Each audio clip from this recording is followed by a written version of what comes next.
I was 74 years old when the right side of my body stopped taking orders from my brain. I woke up on the floor of my bedroom, unable to speak, unable to stand, and completely stripped of my independence. The doctors called it a severe ischemic stroke. They told my wife I would likely never regain full cognitive function or walk without assistance again. But they underestimated what a man can rebuild when he refuses to be defeated. It took 7 years of grueling, agonizing work, anchored by a single morning routine based on the book of Romans. If you or a man you love is trapped in a failing body or fighting through the fog of a medical trauma, stay with me, because the mind can be rebuilt. I had run my own business for 31 years. I managed 12 employees. I read contracts. I negotiated. I made decisions under pressure every single day. 3 days after the stroke, I could not remember the word for spoon. I sat at the breakfast table in the rehab facility and stared at the utensil in my hand for 45 seconds, trying to retrieve a 4-letter word I had known since I was 2 years old. My wife was watching from across the table.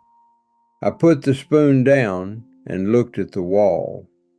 That was the lowest moment of my life, lower than anything that had come before it. The physical losses were bad. My right hand trembled. My gait was uneven.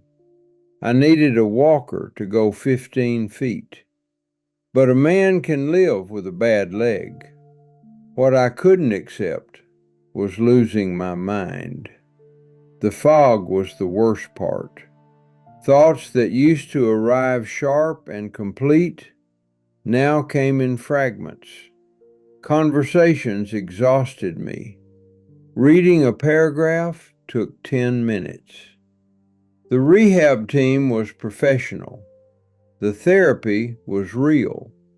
But there were hours, long gray hours in a recliner, in a room with a television, when I understood what giving up would feel like. It would feel like relief. Just stop fighting. Let the fog win. Let someone else manage everything. I sat in that recliner for 3 weeks. Then one morning I looked at it and thought, this chair is a coffin. And I got up. My wife brought my Bible from home during week 4 of rehab. I couldn't read it properly yet. The words swam. I lost my place constantly, but I opened it anyway. It fell to Romans chapter 12, verse 2. Be transformed by the renewing of your mind. I read it 4 times before the words settled. Transformed, renewing, not restored, not returned to factory settings, renewed, built again, differently than before. I had been waiting to get my old mind back. The verse wasn't talking about getting something back. It was talking about building something forward. That distinction changed everything. The next morning at 6 a.m., I sat up before my wife woke up, and I opened the Bible. And I read out loud, slowly, badly, stopping and restarting. My speech was still impaired. Words came out wrong, syllables reversed. Some mornings I couldn't get through 3 sentences without stopping. I kept going. My speech therapist had told me that reading aloud forces the brain to build new neural pathways around damaged ones. The brain is not a fixed machine. It rewires itself when you demand it to. Romans 12:2 wasn't just spiritual instruction. It was a neuroscience principle written 2,000 years before neuroscience existed. Every morning at 6 a.m., no exceptions. Bible open, reading aloud, then writing. Then a walk, however short, however slow. I treated it like a job because it was the most important job I had ever had. Some mornings I was furious. Some mornings I wept from frustration.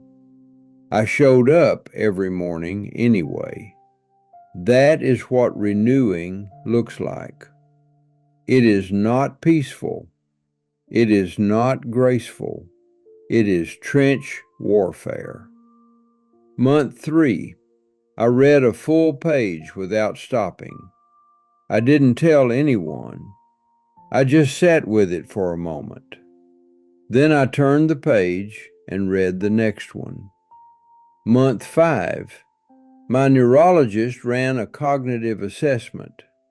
She looked at the results and looked at me and said she wanted to run it again because the improvement was outside what she typically saw at this stage. I told her I had been doing my homework every morning. Year 2, I walked into my old office unassisted and shook hands with the man who had taken over my business. Year 4, I started reading to my grandchildren at bedtime. 4 books, no stopping. Year 7, I am 81 years old. I still have bad days. The fog comes back when I'm tired or sick. My right hand still isn't what it was, but I am the master of my mind. I run my mornings. My mornings do not run me. Every day starts at 6 a.m. with Romans 12:2 and ends with the knowledge that I did the work. The doctors who told my wife I would never fully recover were not wrong about the stroke. They were wrong about the man. Transformation requires work. Renewing your mind is not a prayer you say once and wait for results. It is a decision you make every single morning before anyone else in the house is awake. It is showing up to the hard thing when every part of you wants the recliner. Romans didn't say be comforted. It said be transformed. Those are different instructions entirely. If this reached you today, if you or someone you love is fighting back from something that tried to take everything, subscribe to this channel every week. Straight talk, no softening. From a man who refused the recliner.